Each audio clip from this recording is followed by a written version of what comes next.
G'day everyone and welcome back to Hayes Homestead. As you can see, it's been quite wet and rainy over the last couple of weeks, made things very soggy, but it has started to fill up our new IBC water tanks for the veggie garden, so we got plenty of water to get started, so you can't argue with that.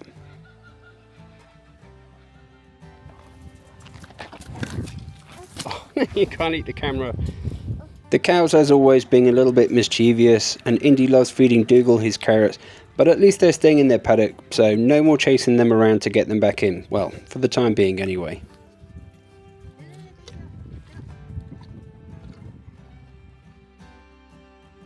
So we have a lot to get on with in this episode. We've got a lot of veggie beds to build, although I do make some silly mistakes along the way, so you're going to have to watch out for those because they are quite daft. So without further delay, we've got a lot to do, so let's just tear straight into it.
I'd just like to point out that these sleepers are absolutely soaking wet. You'll probably hear the tools straining to get through them, but this is the material that we have to use for this job, so we'll just do the best we can and make do with what we've got, but the results will come.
Now, why am I recessing these bolts, you might ask? Well, that's because the length of bolts that I've got, I really needed the extra reach. But it doesn't affect the integrity of the bed. They're still strong. I just needed that little bit of extra length to get through.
So I've already started laying some of this brown cardboard out, and that's to stop any weeds and things from growing up through.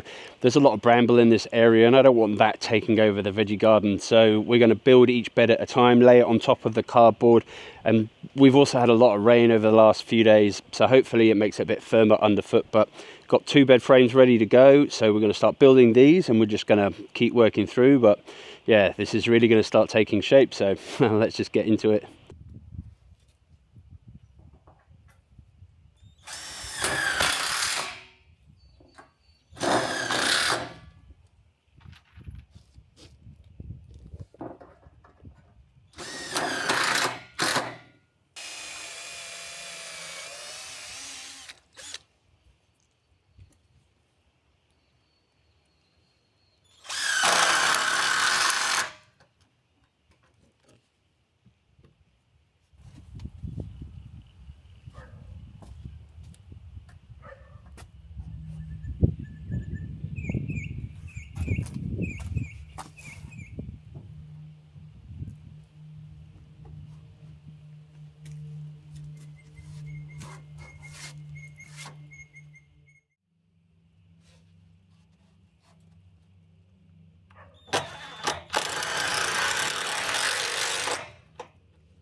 Now it's at this point that I start to realise I've made a bit of a mistake. So instead of fixing it there and then, I figured why not just bash the crap out of it until it fits. So pay very close attention to the bottom left hand corner of this bed and see how I make my first stupid mistake whilst trying to put this bed together, because it's a doozy.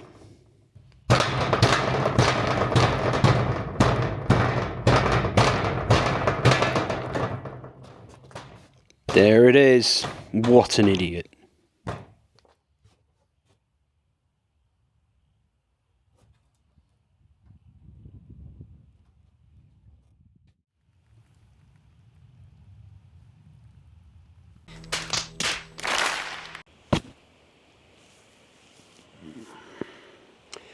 Right.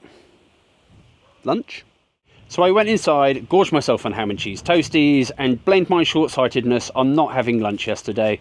In hindsight, I probably should have cut these down 40mm shorter than the 3-meter rails that are on the side. So lesson learned, eat some lunch and you'll probably have a bit more focus. But either way, we're going to have to cut a bit off the end of each of these sheets, and then we're going to fix the stupid error in the corner, because if that's busted open like that, it's surely just going to break and fall apart.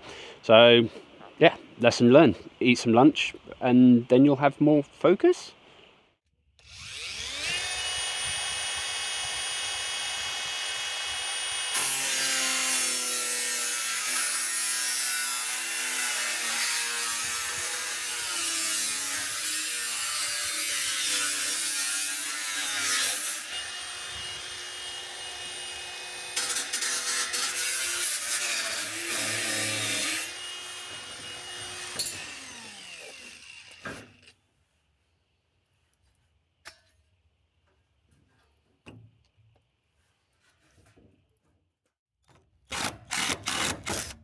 Now here's a neat little trick. If you're ever trying to pull a couple of pieces of timber together but you don't have a long enough clamp, screw a piece of timber to it and then use your clamp on that. Because honestly, trying to use the fixings to draw the pieces of timber together is just a bad idea. Use a clamp and then throw your fixings in that way. It works really well.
As this is Australia, whenever you've got some flat surfaces together, you're always going to find yourself a friend, because these little guys, huntsman spiders, love really small, thin gaps. So I was actually quite surprised this was the only one I found, but he did not want to let up his box. Took some persuading, I can tell you.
Some of these sleepers are a little twisted, so I throw the bottom screw in and then I use a clamp to try and straighten them up.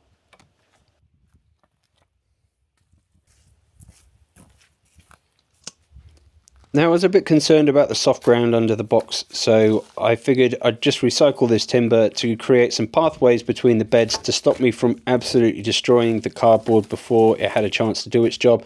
So, I mean, this means I recycle this timber and I can use it as a pathway between the beds without it getting all soggy underfoot later on when it rains.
Of course, the weather reverted back to tight, and we got a nice little storm roll through. Now, we had a couple of these earlier on in the day that only lasted a few minutes, but unfortunately, this one was persistent.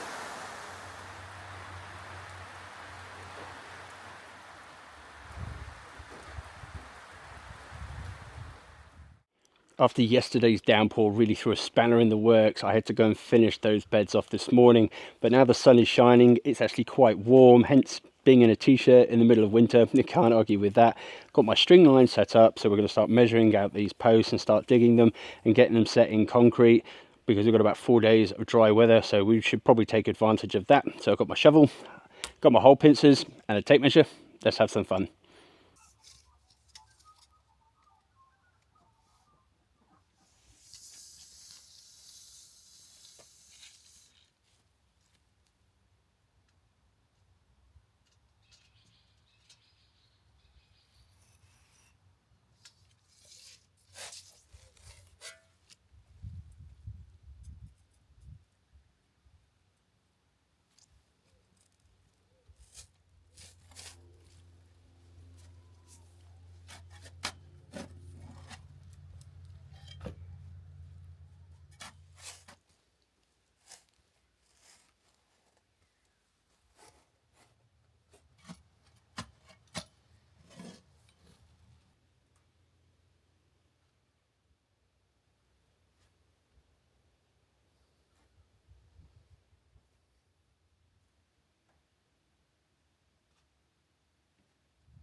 Well, I'm out here doing some work and I have just noticed something unusual. So wombats don't come out during the day, they're nocturnal animals and they're always out at night.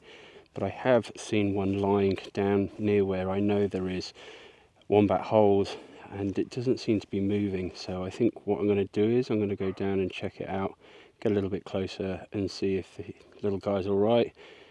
If it's not very well, we'll have to call wires and we'll just make sure that he's okay. But yeah, very unusual to see them out during the day. Well, thankfully this wombat was all good, and actually there is a much larger wombat that hangs around down here too, so this must be the female partner. And as she's out during the day eating, I'm going to have to assume that she's probably pregnant with little Joey, hence why all the extra food. But she looks well, no mange, soft fur, I think we're good.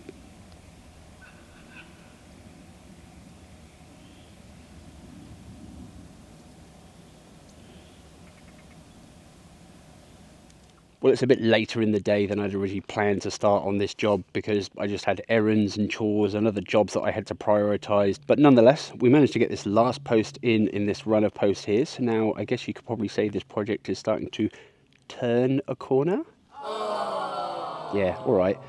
So we've got a string line set up and we're just going to keep measuring down and try and get as many of these posts in today as possible. And then once we sort of get down a certain distance, we're going to go to the other side of the coop and start getting those posts in so they can sort of marry up and we can kind of gauge our line across that and make sure that our posts are in the right positions. I know it sort of makes sense in my head and you're probably having problems visualizing it, but you just have to trust me on this. So let's just get some posts in and see how many we can do.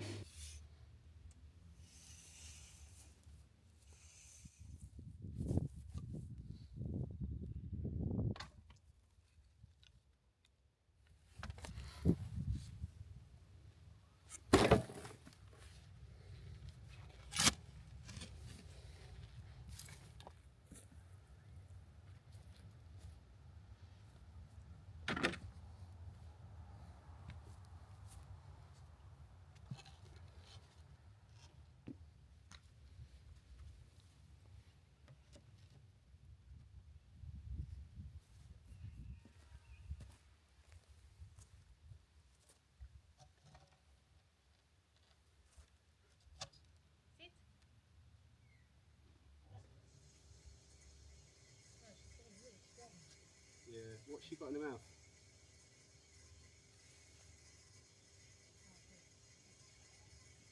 Piece of wood. Yeah, at least it's not poo.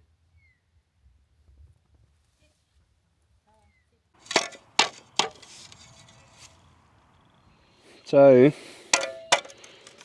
hit a bit of a snag. There is bedrock here, and even worse, it continues down all the way down the line.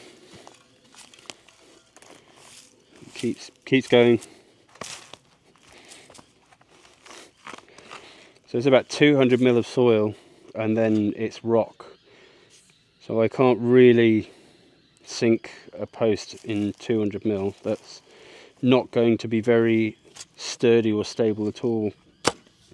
So the thinking is, I've used my trusty stick to see how far out it goes, and it keeps going, and until we get to about here, which is a meter, where I think it's, I mean even there is, well, might get away with it.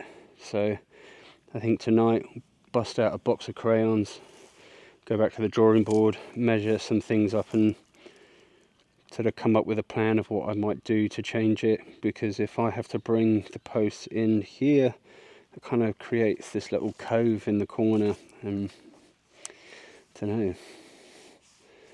Yeah, I'll have a think. Anyway, I didn't get a lot of sleep last night, so I think early mark I'm going to pack it up and attack it tomorrow with a fresh head and see what I come up with. But a bit frustrating, but never mind. I said this before, you know, curveballs, they make it interesting, bit of problem solving, stretch the old grey matter out, but either way I'm going to have to come up with a solution and make sure that we can sink these posts in far enough that it's a stable structure.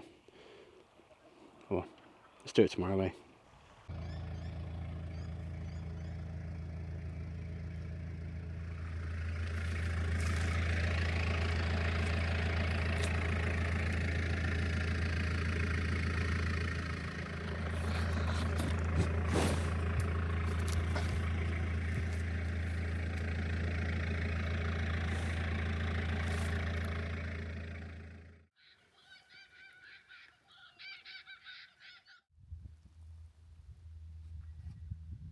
So after careful consideration, I decided I don't want to be changing the shape of the garden or the layout or anything. So what I came up with was I formed up a little plinth. We've poured a threshold and we'll use this as a gateway. Each side is going to have a gate for easy access no matter where I'm coming from. So while this cures, we'll go and do some more posts on the other side of the veggie garden, and then we can come back to this and start building out a gateway onto this later on. But we've got lots to do. So it's not really slowed us down. It's just changed up the jobs a bit, but that's okay. You know what, as long as we're making progress, it's absolutely fine. So we'll let this cure and we'll go and do other stuff.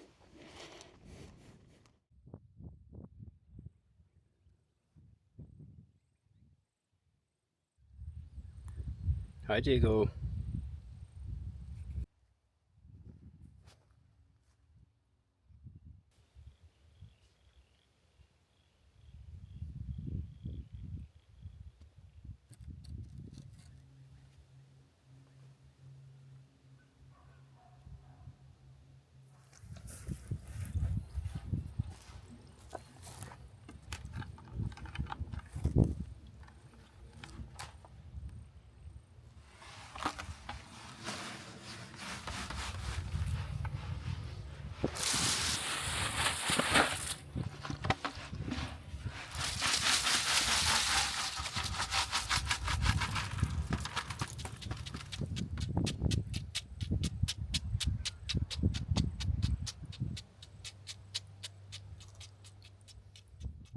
So these are the entry gate posts in from the garden slash house side, and there will be a little pedestrian gate in through here. So not a big vehicle access gate because you're not exactly going to get very far, but we're going to put another little threshold in here, and we'll have a sort of smaller gate door to go onto it, and we'll build a nice sort of ornate entryway and make it look really nice. And then maybe later we'll do a little path with some trees or perhaps a pergola.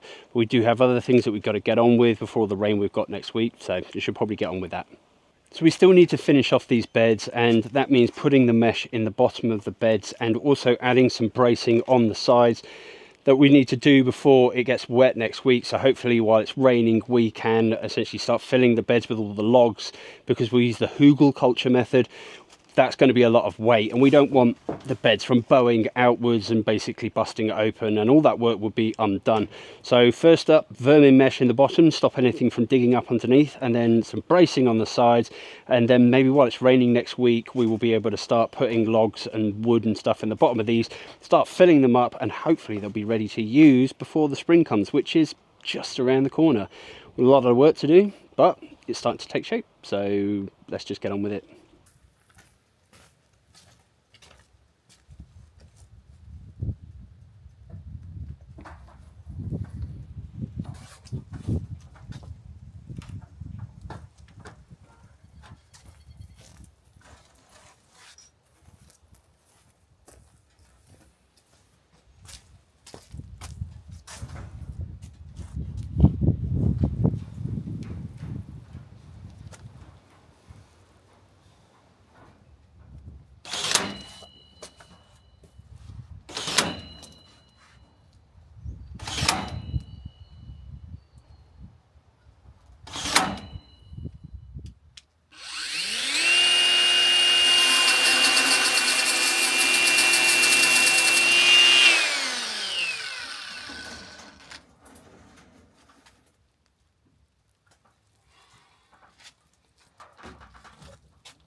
I love me a little jig, so I made these timber turnbuckles to try and twist the wire around and add some tension, because it's pretty stiff.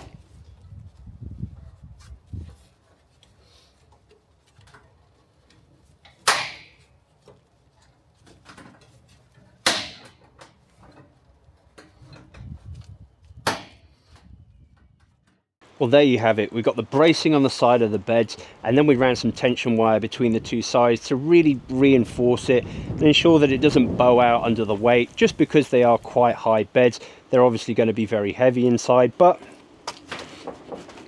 already you can see they are a lot more sturdy compared to the beds that don't have any bracing on them yet. So I guess time will tell whether or not we've done a good enough job, but I reckon they'll do what we need them for, and I'm really getting excited for the growing season. So rather than make you sit through watching me put the bracing on all the beds, we're going to leave this episode here, and I'm going to finish this off, and in the next episode we're going to get on to filling up the beds. We're also going to add a couple of cool features into the veggie beds for watering and compost to help maximize production on absolute minimum effort through the busy growing period, and I'm very excited for it. But you've got to admit, it's really starting to come together. The garden is starting to take shape, and I'm very excited for the spring growing season. I just hope I can get all of these beds filled in time. We've got lots more beds coming in and other features around the garden, so there is a lot left to do, but I mean, it's really starting to come together, and it's a very exciting project. So please consider subscribing, following along, because there's a lot coming up, and drop us a like and a comment. Let us know if there's anything you'd like us to add into the garden, or if there's anything you'd like to know. We try to reply to everyone, so we really appreciate you watching. I'll catch you in the next episode, and see you around.